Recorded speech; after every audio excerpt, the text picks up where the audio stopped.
Assalamualaikum and good day to everyone. My name is Dr. Shahruz from Malaysia Petroleum Management, Petronas. Today, I would like to present a paper titled Resilient Workforce, Effective Collaboration in Managing COVID-19.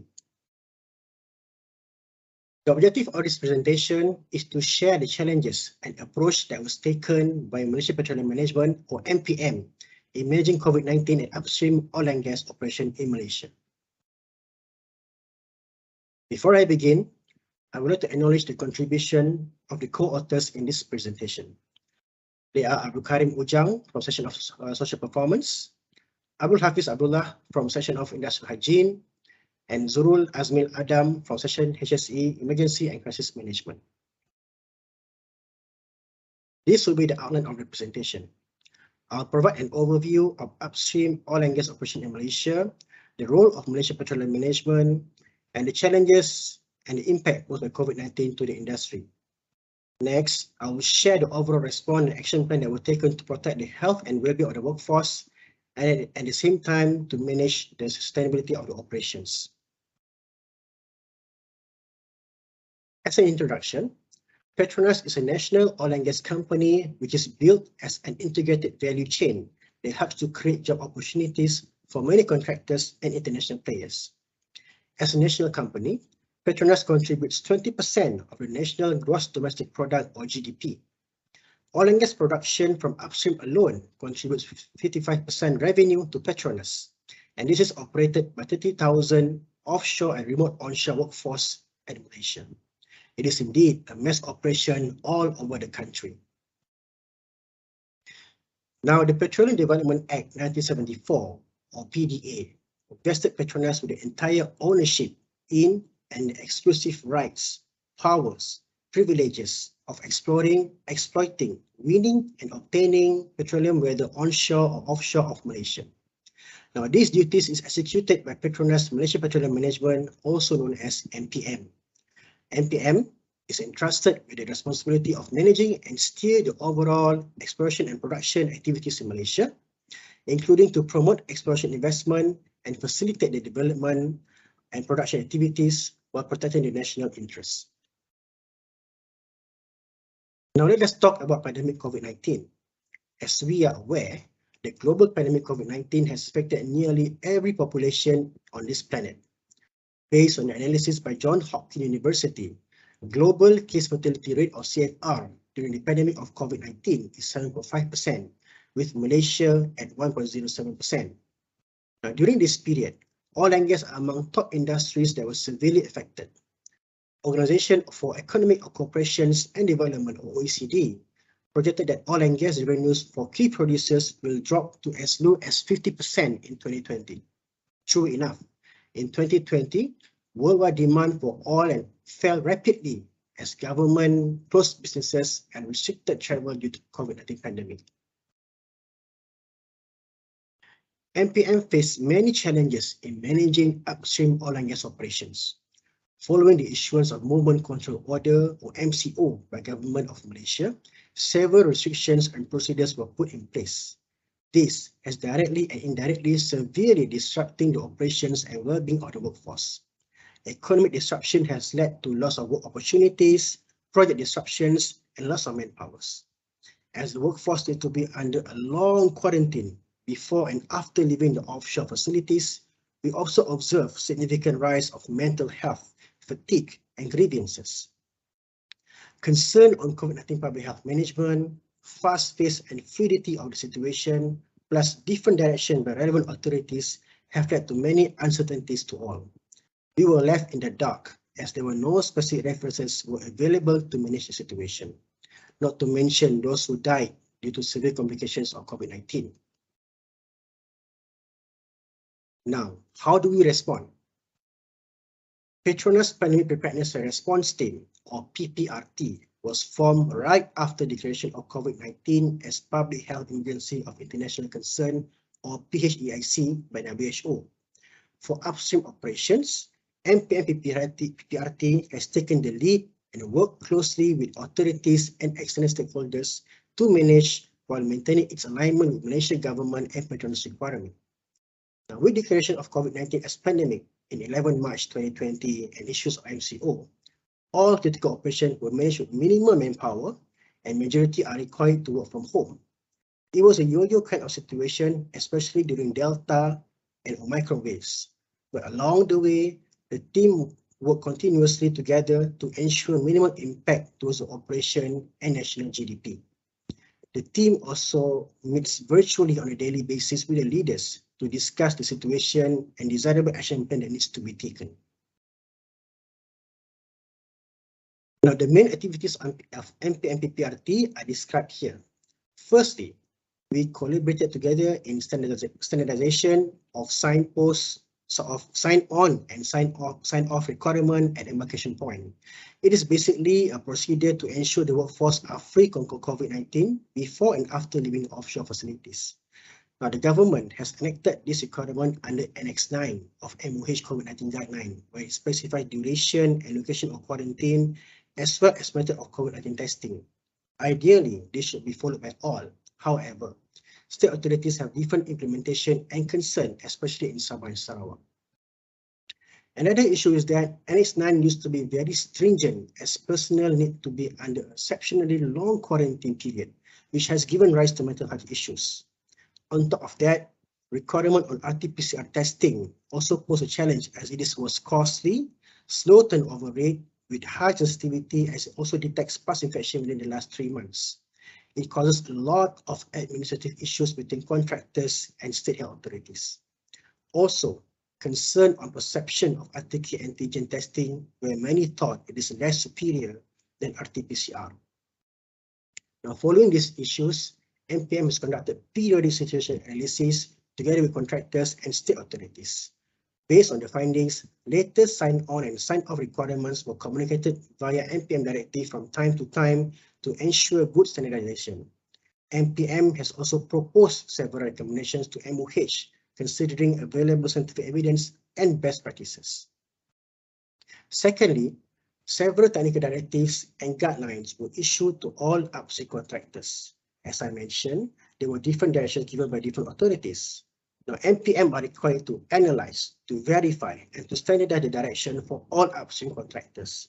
Examples are methods and duration of quarantine, methods of testing, managing workforce with a mixed vaccination status, case notification, and etc.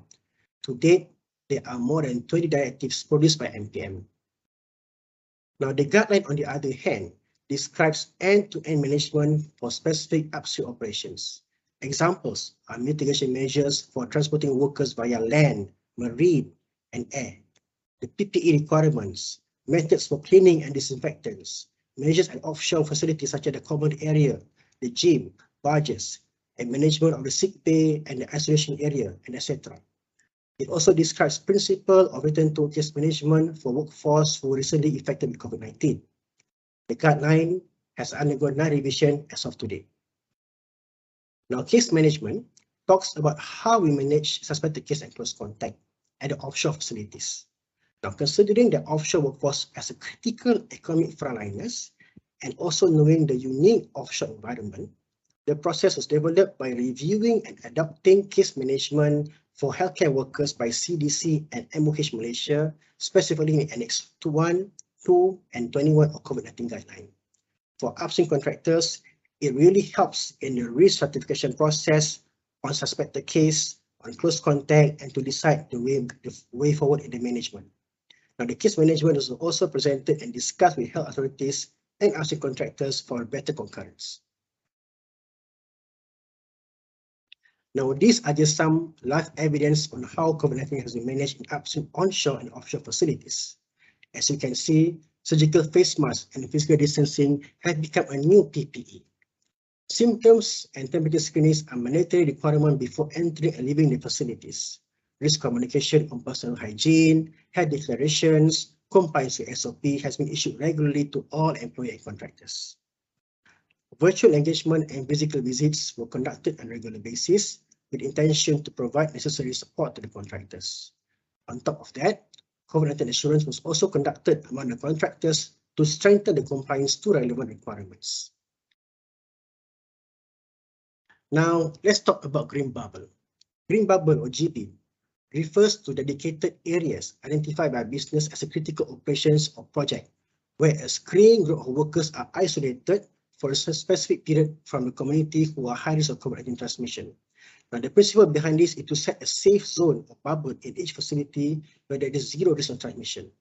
Now, the biggest challenge is to maintain the integrity of the bubble, knowing that the movement among the workforce may differ from one another. This includes managing those who are daily trippers, shore leaves among the Marines, and personnel who need to move from one facility to another.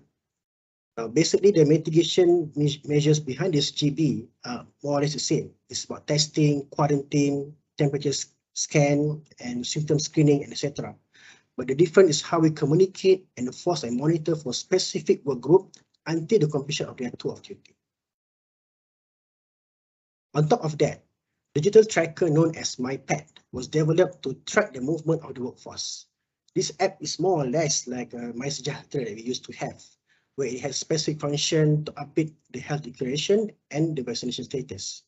With MyPad, it allows my MPM and upstream contractors to track their movement, maintain the integrity of the green bubble, and to conduct relevant analysis for required purposes. Now, COVID-19 vaccination is a game changer. Following the announcement by MOH, specific task force was established within MPM-PPRT to drive upstream COVID-19 vaccination initiative. With strong support from MPM top management, the task force collaborated with many stakeholders, including private medical services, to accelerate COVID-19 vaccination. Knowing that there was a globally high demand with limited vaccine supply, the task force worked tirelessly to ensure the upstream workforce to be prioritized. As a result, several industrial vaccination centers, or PPVIN, were established around the regions in Kelantan, Terengganu, specifically in Kerteh and Kuala Terengganu, and Sarawak in Bintulu and Miri. In Sabah, vaccination drive was achieved via collaboration with private medical providers in Kota Kinabalu. The task force also faced challenges in persuading less than 1% of personnel who can be categorized as vaccine hesitants and refusal. And this was addressed via continuous communication and being transparent on the process.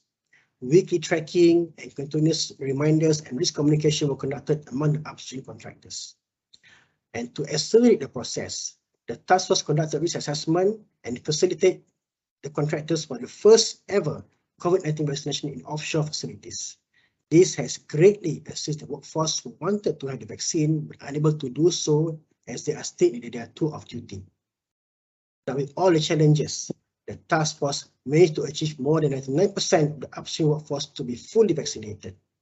Similar success was also achieved on booster dose for those who received Sinovac as a primary vaccination. As a result, several relaxation of the SOP, especially Annex 9, were granted by MOH.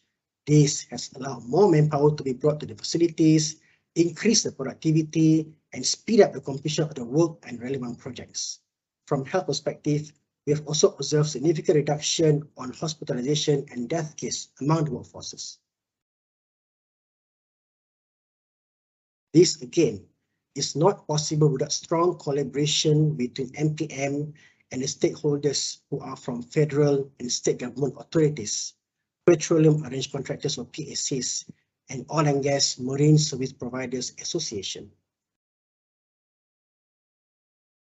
Now, as conclusion, resilient upstream workforce during this pandemic is not just a standalone statement. It requires the team to be persistent, agile, and to have a continuous collaboration. The primary intention is always to protect and save life by reducing number and severity of cases among the workforce. Vaccination initiative has led to relaxation SOP and support the transitioning towards endemicity, which also helps to address mental health and well-being of the workforce. And finally, all this helps to minimize the impact to the business and help the business to bounce back, as well as ensuring uninterrupted energy supply to the country and the rest of the world. Now, before I end my presentation, I would like to acknowledge the support given by MPM leadership team, MPM Pandemic Preparedness and Response Team, Group Health, Safety and Environment Petronas, federal and state authorities, petroleum arranged contractors, and other stakeholders, including private medical service providers. This is my reference for this presentation. And with that, I thank you.